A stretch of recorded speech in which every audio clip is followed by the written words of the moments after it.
예, 그 사이에 재난 문자가 하나 들어와서요. 소개를 하고 이어가도록 하죠. 코로나19 예방 백신 추가 접종 조기 시행에 관한 안내인데요. 이른바 부스터샷이죠.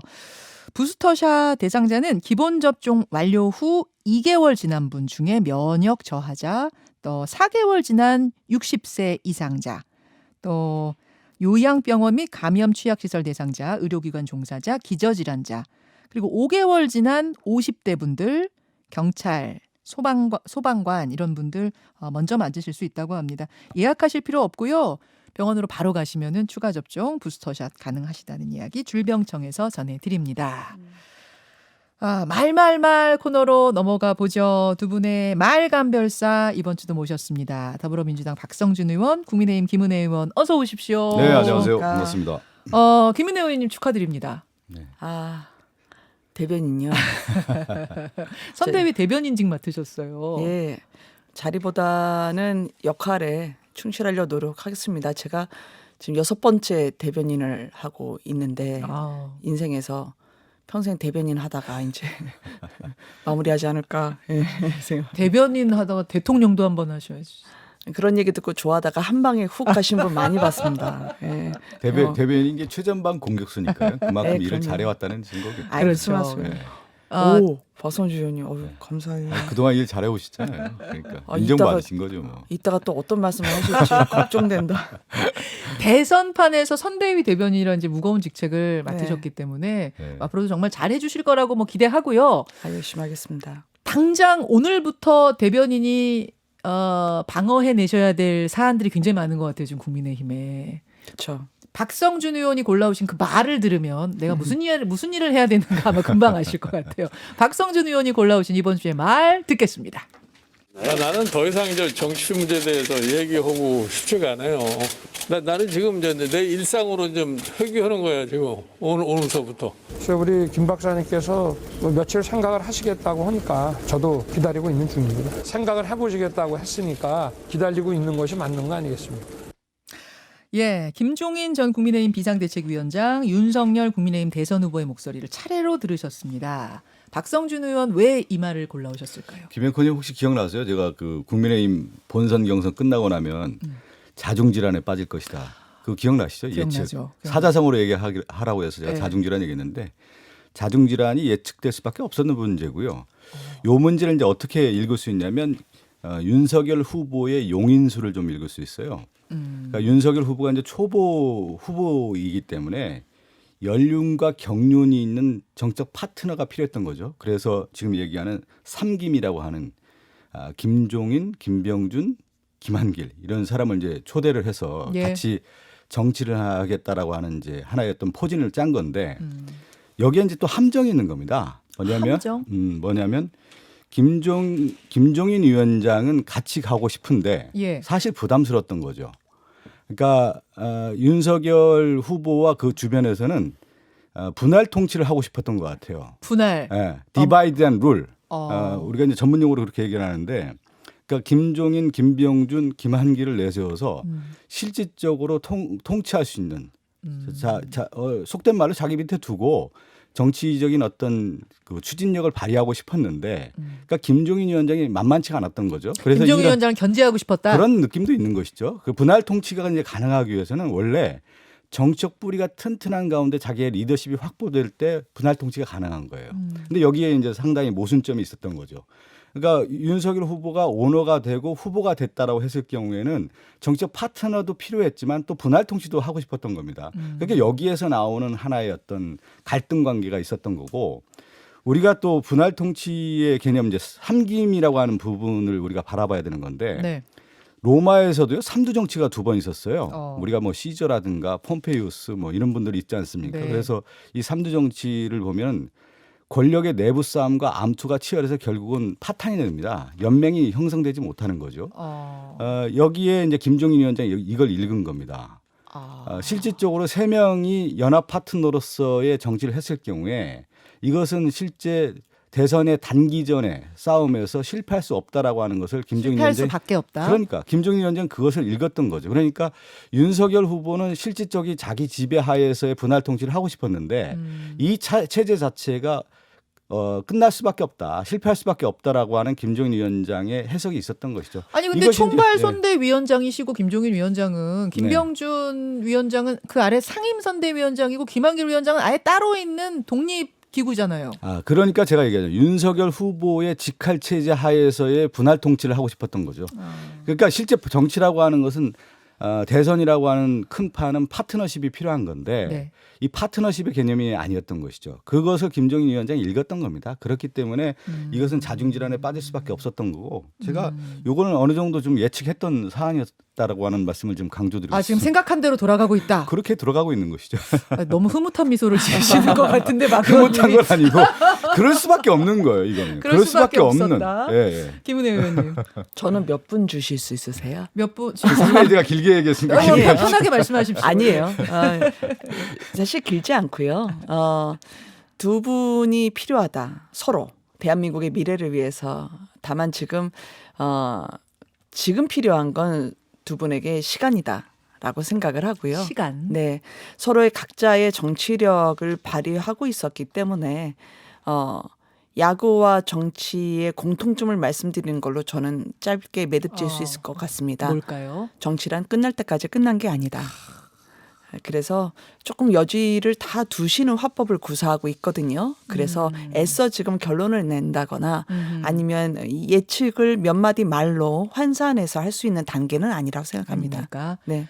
지금 상황을 김은혜 의원은 지금 어떤 상황으로 보세요? 사실 밖에서 볼 때는 아니 무슨 뭐 주접이란 이야기, 주접 던단 이야기 나오고 그냥 반 뭐 이런 이야기가 막 나오고 이러니까 게다가 이제 네. 달개비 회동, 그젯밤에 있었던 달개비 회동이 기자들도 모르게 아주 긴급히 잡혔고 네. 거기서 두 분이 만났기 때문에 뭐가 나오는 줄 알았는데 그게 사실은 아무 성과 없이 끝나면서 진짜 끝난 거 아니야? 이런 생각을 그러죠. 돌아올 수 없는 네, 강도 네. 건넌 거 아니야? 이런 생각까지 들 정도 상황인 건 밖에서는 그렇거든요. 어때요? 이 원래 이제 달개비라는 곳이 네. 그동안에 저희가 정치 사회에서 사실 변곡점이 있었을 때 늘 역사가 만들어진 곳이었어요. 맞아요. 왜 제가 달개비 홍보대사라고 했죠? 식당 네. 얘기입니다, 여러분. 예, 식당입니다. 그래서 이제 많은 분들이 기대를 하셨지만 이게 정치와 두 분의 이 내밀한 이야기라고 하는 것은 단 한 번에 끝낼 수는 없을 것 같고요. 김종인 위원장의 이제 그 말씀하시는 스타일로 보면 네. 정말 이 사안에 대해서 매듭을 져야겠다, 끝내야겠다 생각하면 기자분들 여쭤보실 때 답변을 안 하시죠. 그리고 보통은 이제 아까 말씀하신 지읒지읒이라는 말도 예. 사실은 후보에게 바로 직격해서 하시는 말씀이 아니라 예. 그 언저리에서 네. 이게 보다 정확하고 명확한 소통을 방해하는 부분에 대한 타자화로 이야기를 한 거죠. 그 주변 사람들, 그러니까 언론에 아니면 그 얘기하는 환경이라든지. 네. 그 측근이라고 하는 사람, 관계자라고 하는 그 사람들에 대한 경고였다. 그리고 그 말을 실제 누가 했는지도 그런 이제 우리가 플랜 B를 준비하고 있다라는 취지에서 다른 사람을 알아보고 있다는 것도 이게 맞는 얘기인지 아니면은 본인을 위해서 스스로 언론에게 얘기한 건지는 규명되지 않았으니까요. 근데 이제 그 정치라고 했을 경우 이제 초보 정치 아닙니까? 윤석열 후보가. 그러면 연륜과 경륜이 있는 정책 스승을 모시는 거거든요. 사실은요. 김종인 위원장을 같이 일하겠다라는 것은 그런 낮은 자세로 가야죠. 유비가 제갈량을 만나듯이 그런 태도를 가지고 만나야 되는 거고 그럴 때 정치적 파트너십이 생기는 겁니다. 그런데 지금의 태도로 봤을 때는 이제 초보가 본선 후보가 된 이후에 오너십을 발휘를 하는 거죠. 나의 후보이고 나의 같이 일하는 하나였던 합으로였던 개념으로 김종인 위원장을 대하는 태도가 아니겠느냐. 그렇기 때문에 이런 사달이 나는 거고 또 믿음과 신뢰에 대한 부분이 이제 깨지는 거죠. 결국은 상대에 대한 인정과 상대에 대한 경험들을 충분히 인정한 가운데서 일이 이루어져야 되는 건데 그렇지가 않은 것 같습니다. 제가 볼 때는 그냥 후보가 된 이후에 자기 주도하에서의 정치를 하겠다라고 하는 것이 읽혀지는 것이죠. 그것이 이번에 가장 본질이 아닌가 싶습니다. 저는. 근데 윤 후보 측에서는 윤 후보가 중심이 돼야 한다. 주연이 되는 게 당연하지 않느냐 또 이런 이야기도 하는데요. 그러니까 이런 거죠. 역대 대선의 쭉 과정을 보면 예. 예전에 이제 국민의힘 얘기를 좀 해보죠. 그러면 과거의 정치인들이 이명박 후보가 됐든 박근혜 후보가 됐든 그 전에 뭐 김영삼 후보가 됐든 수많은 정치적 경험을 쌓고 그 정당이 누구였습니다. 그 당의 중심이었죠.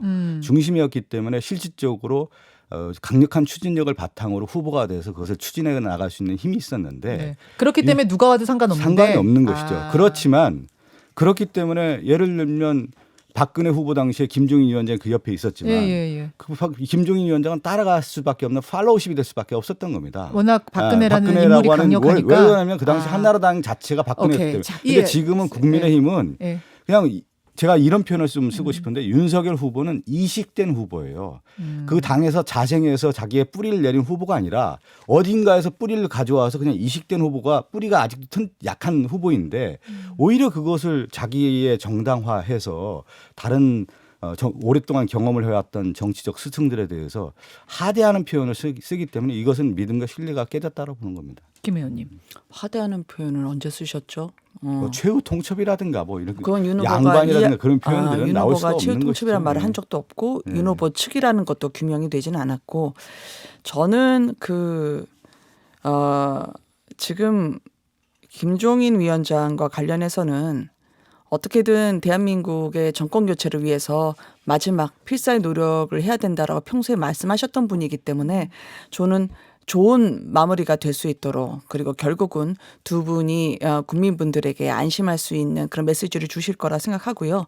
그 단적인 예 중에 하나도 사실 김종인 위원장이 제시했던 빈곤과의 전쟁, 앞으로 우리가 미래 전쟁을 하는 데 있어서 예. 빈곤과의 전쟁, 그리고 양극화 해소, 그리고 약자와의 동행이라는 이 화두를 윤석열 후보가 받아들이고 실제로 약자와의 동행 위원장을 본인이 직접 하면서 챙기고 있죠. 사실 앞으로는 중원 싸움이 될 겁니다. 윤석열, 이재명 다 내가 마뜩치 않은데 어떡하지 하는 분들을 어떻게 우리가 확신을 시켜드리고 그렇죠. 정책적으로 그리고 비전으로 이분들을 미래로 안내할 수 있느냐. 그 싸움에서 본다면 네. 서로가 앞으로 김정인 위원장과 관련해서는 우리 권성동 사무총장도 주말에도 계속 뵙겠다라고 이야기를 했기 때문에 노력을 멈추지 않을 것이고 또 그 부분에 대해서도 국민 여러분께 더 이상 피로감이 생기지 않게 해드리겠다. 다만 지금 3주가 됐거든요. 후보가 선출된 지. 예. 그래서 이제는 개문 발차를 하더라도 우리가 일을 해야 될 시점이기 때문에 어제 인선이 이루어졌다. 그렇게 말씀드리고 싶어요. 이제 그 인선을 통해서 그 당의 후보와 그 당의 미래를 볼 수가 있는 건데 지금 미래를 얘기했잖아요. 네. 근데 지금 김종인, 김병준, 김한길 여기는 전형적인 이제 반문연대죠. 과거와의 어떤 싸움 구도로 가겠다라고 하는 정치 전선을 만든 거고요. 여기에는 이제 미래가 없는 겁니다. 제가 이준석 당대표가 될 때 김은혜 의원님한테 그런 얘기 드리지 않았습니까?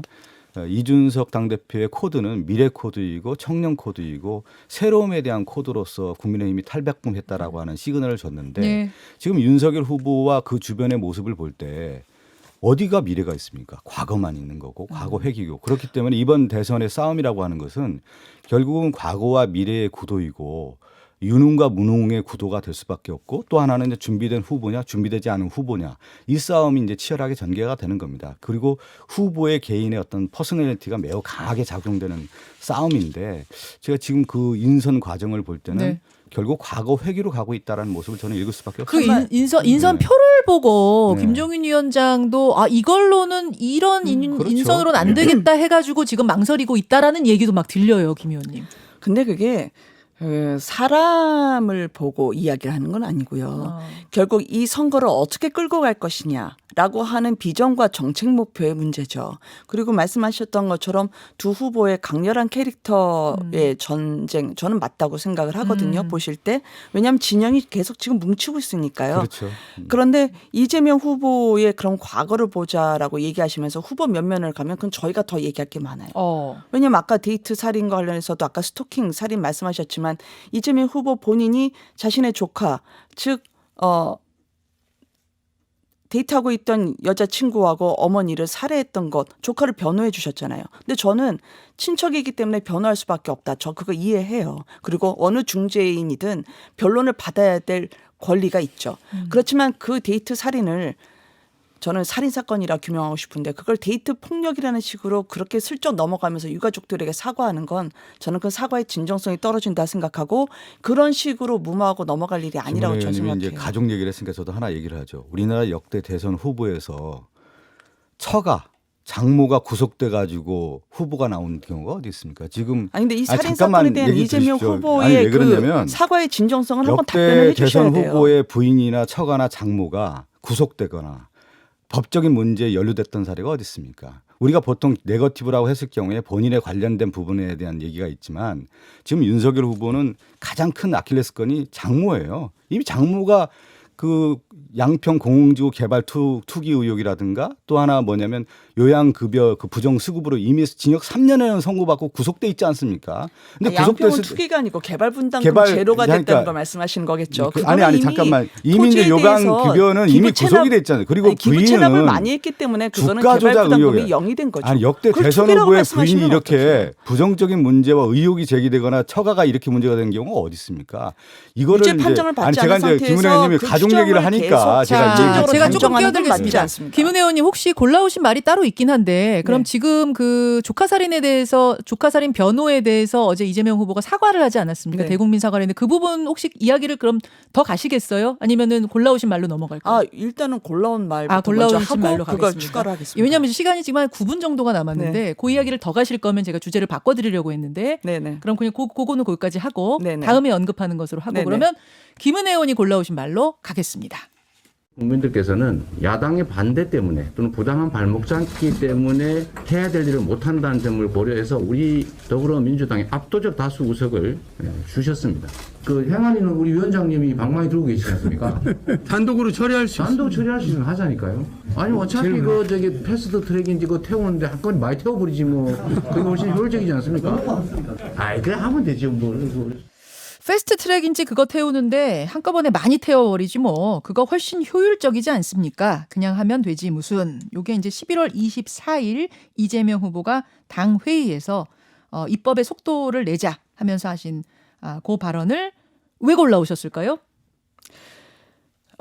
슈퍼 사과 위크라고 제가 불렀는데 사과도 많이 하시고 예. 고개도 많이 숙이시고 울컥도 하셨지만 변하겠다라는 그런 큰절 사과가 진심이었느냐. 그런데 그 큰절 하시고 나서 일어나신 이후에 바로 하신 말씀이 저도를 뚫고 가야 한다. 날치기와 같은 패스트트랙을 주문을 하시더라고요. 이게 속도감 있는 법안 처리라고 하지만 사실 추진력과 독재는 한 끗 차이입니다. 그리고 야당을 대화의 상대로 인정하지 않고 목적을 위해서는 수단과 방법을 가리지 않는 절차 생략이라고 하는 것은 앞으로 이재명의 대한민국이 된다면 그 얼마나 분열과 갈등으로 또 한 번 시끄럽고 고통스러울까. 저는 그 일막을 예고했다고 생각을 하고요. 그래서 개발 이익 환수 같은 경우에도 부당이득을 환수하라는 국민의힘의 법안이 있었습니다. 근데 민주당은 그 국민의힘 법안만큼은 안 된다는 거예요. 그리고 개발 이익 환수를 국민의힘이 반대한다고 씌우시죠. 그 덫을 씌우는 식의 그런 우리와 반대하면 적이고 그런 야당은 인정할 수 없다는 식의 일방통행으로는 그동안에 무엇을 사과하셨다는 것인지 민주당이 근데 뭘 잘못했는지 박성준 의원들이 뭐라 하시지 않나요? 왜냐하면 어제도 서른 의원이 대장동부터 털고 가야 된다. 솔직하지 않은 후보가 있는데 민주당이 무슨 문제냐는 취지로 의원총회에서 말씀하셨다고 들었는데 21일이요. 지금 대장동은 민주당이 저지른 게 아니잖아요. 문재인 대통령이 저지른 게 아니잖아요. 그리고 지금 지지율이 떨어진 게 선대의 책임인가요? 저는 민주당 많은 분들이 억울해하실 것 같아요. 그건 이재명 후보 본인이 짊어지고 가야 할 부분을 왜 선명성을 강조하면서 민주당 자체에 대해서 그렇게 타박을 하시느냐. 진짜 민주당이셨던 분들. 과거에 진보의 이념이라는 걸로 더 나은 세상을 추구했던 민주당 당적을 가졌던 분들은 지금의 이재명 후보가 민주당 정신을 계승하고 있다라고 생각할까요? 저는 이 부분에 대해서는 어쨌든 이재명 후보가 민주당에 대해서 오히려 얘기를 해야 될 부분이라 생각합니다. 이재명 후보는 이제 민주당의 정신을 계승한 후보죠. 그렇기 때문에 민주당의 후보가 된 거고요. 저는 이 야당에서 제가 이번에 이제 국회 들어와서 항상 느끼는 거지만 독재라는 용어를 참 자주 쓰더라고요. 이 야당에서. 그러면 이런 생각이 드는 거예요. 우리가 그 용어를 쓰는 경우 대부분 보면 트라우마가 있는 거예요. 그러니까 트라우마. 전두환의 민주정의당의 계보를 이은 지금 국민의힘에서 독재에 관련된 아킬레스건이 있는 겁니다. 그러니까 그런 용어를 자꾸 쓰는 거고요. 지금 우리나라의 모든 국민들이 독재가 있다라고 누가 생각하겠습니까? 대부분 지금 보면 국회 안에서 여야의 협상과 협의에서 일이 이루어지는 거고요. 또 하나가 뭐냐면 민주와 독재의 가장 구분점 되는 게 뭐냐면 권력 분립이 돼 있냐. 입법, 사법, 행정. 권력 분립 잘 돼 있지 않습니까? 그리고 또 하나가 선거 제도를 통해서 늘 정권에 대한 책임성을 묻는 것이 민주주의의 어떤 기본 제도인데 잘 정비가 돼 있는 것이죠. 그런 면에서 야당에서 쓰고 있는 독재라는 표현은 진짜 어불성설이라는 말씀 좀 드리겠고요. 그 이재명 후보가 왜 이런 얘기를 썼겠냐. 예. 그러면 우리나라의 지금 가장 위기의 시대에서 국회가 정말 해야 될 일이 있지 않겠습니까? 민생과 관련된 법안들이 예. 많이 있는데 지금 여야의 어떤 교착 상태에서 민생 법안들이 처리가 되지 못하고 있다 보면은 이러한 문제를 빨리 풀 수 있는 방법들이 있지 않겠느냐라고 하는 차원에서 얘기한 거고요. 그랬을 경우에 그것이 정치라고 하는 것은 정책과 입법화를 통해서 일이 실현되는 거 아닙니까? 그럼 국회에서 이제 법을 만들어야 되는 거고 예.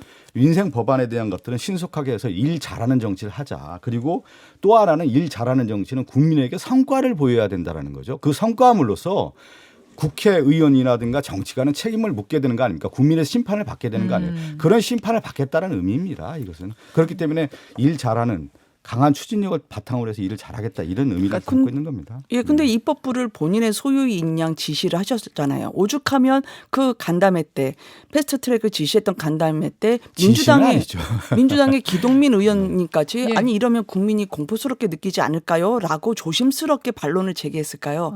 민주주의에서 당이라는 건 누구 한 사람의 사당화가 될 수가 없고 당원들의 자체의 정체성이 모여서 결집된다고 생각하거든요. 근데 그게 이재명의 민주당 마치 과거처럼 사당화가 정당 혁신이 될 수 없는 것과 마찬가지로 민주당 의원님들한테도 계속 방망이를 들고 있으니까 이걸 계속 뚫고 가라라고 지시하는 건 결국 입법부 사법부 관계없이 이재명이 대한민국이 된다면 그 안에 복속시킬 수밖에 없는 상권 분립은 차치하고요. 그런 미래를 보는 것 같아서 저희는 섬뜩했다라고 말씀을 드리고 싶어요. 이재명의 민주당이라는 슬로건이 마치 사당화처럼 느껴진 한 장면이었다 그 말씀이세요? 어느 당은 누구 한 사람 이른을 위해서 존재할 수 없다는 거죠. 물론 후보를 중심으로 당이 일체화되고 혼연 결집해가는 건 맞습니다. 그렇지만 사과와 사죄의 큰절 이후에 나오는 이재명의 메시지는 정말 사과로 인한 진정성이 있는 거였냐라고 보기에는 본인의 진심, 결국 본인이 원하는 거대로 예전에 성남시장 시절 때 도지사 때 다수의 여당과 함께 본인의 디렉션에 따라서 모두가 다 맞춰줬던 그것처럼 입법부 사법부를 자신의 지시나 주문에 따라서 아니, 움직이게 그건 하는 건 저는 일방통행이라고 생각한다는 거죠. 이제 그 지금 김원 의원님이 뭐 여러 지적을 했지만 그만큼 열려 있는 거죠. 왜 그러냐면 우리 의총이라든가 모든 얘기에서 후보님에게 언제든지 진언을 할 수 있고 건의할 수 있고 거기에서 이제 합의적 과정이라고 하는 것들을 거치는 과정들을 있었기 때문에 이런 얘기도 나오는 거고요. 근데 이재명이 이제 민주당이라는 용어가 왜 이제 나왔느냐를 우리가 이제 살펴볼 필요가 있는데 이게 사당화됐다는 의미가 아니고 이제 민주당 자체가 국민이 이제 20대, 21대 총선에서 많은 의석을 줬단 말이에요. 180석에 가까운 의석을 줬는데 실질적인 어떤 성과를 내야 되는 거 아니겠습니까? 그리고 이제 대선 측면에서 우리가 어떤 많은 일들을 해야 되는 건데 그리고 이제 그 이재명 후보가 되고 나서 선대위도 좀 무거웠단 말이에요. 그러니까 신속하면서도 정확하면서도 국민에게 발빠르게 다가갈 수 있는 어떤 정치라고 하는 것이 있어야 되는 건데 그렇지 못했다라고 하는 자성입니다. 그러면 이재명이라는 후보는 어떤 후보였느냐? 성남시장과 경기지사를 하면서 합의 과정을 다 도출하면서 일을 할 때는 그거 결정이 됐을 때는 강력하게 추진을 하면서 국민에게 만족할 수 있는 정책을 입안했고 그것을 실행했다는 결과물을 내왔다는 거 아니겠습니까? 그랬을 경우에 이제 민주당도 그러한 모습으로서의 탈바꿈해야 된다라고 하는 정치적인 어떤 의미라고 할 수가 있는 거고 그것을 모든 이제 의원들이 다 공감대를 형성하고 있다라는 측면에서 이번에 선대위에 대한 변화와 혁신이 지금 이루어지고 있는 차원이라는 말씀입니다. 다양한 의견이 나오는 민주주의의 이재명 후보의 민주당이라면 왜 대장동 블루소드 게이트의 당사자 혹은 뭐 포퓰리스트라는 말을 그 정도 했다는 이유로 민주당 소속의 당원이었던 이상희 교수님을 징계에 회부하나요? 왜냐하면 결국은 후보에 거스르는 말을 한 사람은 용인할 수 없다라고 하는 그런 편협된 사고를 보는 게 아닐까 해서 저는 이 질문을 꼭 던지고 싶었어요. 비판했던 교수가 징계받은 그 부분 말씀하시는 거예요? 윤리원에 회부됐죠. 회부된 거. 저 그 내용은 잘 몰랐는데 이제 뭐 징계 건의할 수 있는 거죠. 왜 그러냐면 제가 그 내용은 정확하게 모르지만 징계 회부가 됐어요. 이런 거 아니겠습니까? 공당의 후보가 됐는데 후보 제가 알기로는 그 내용의 언어 중에 의미가 뭐냐면 후보 교체까지 얘기를 아마 했을 겁니다. 20초 남았습니다. 그런 부분에 대한 것은 실제 정당의 후보를 흔드는 거고 그랬을 경우에 이 부분에 대한 민족 절차 과정에 대한 부정이라고 볼 수가 있는 거기 때문에 그것은 당 안에서 충분히 논의될 수 있는 것이죠. 오늘 뜨거운 네. 주제 많았습니다. 일단 여기서 마무리 지어야겠네요. 두 분 고맙습니다. 네, 감사합니다. 감사합니다. 김현정의 뉴스쇼는 청취자 여러분의 참여로 이루어집니다. 트위터, 페이스북, 레인보우 게시판, 그리고 단문 50원, 장문 100원의 유료 문자 샵 1212, 우물정 1212 통해 참여하실 수 있습니다. 김현정의 뉴스쇼, 여러분과 함께 만듭니다.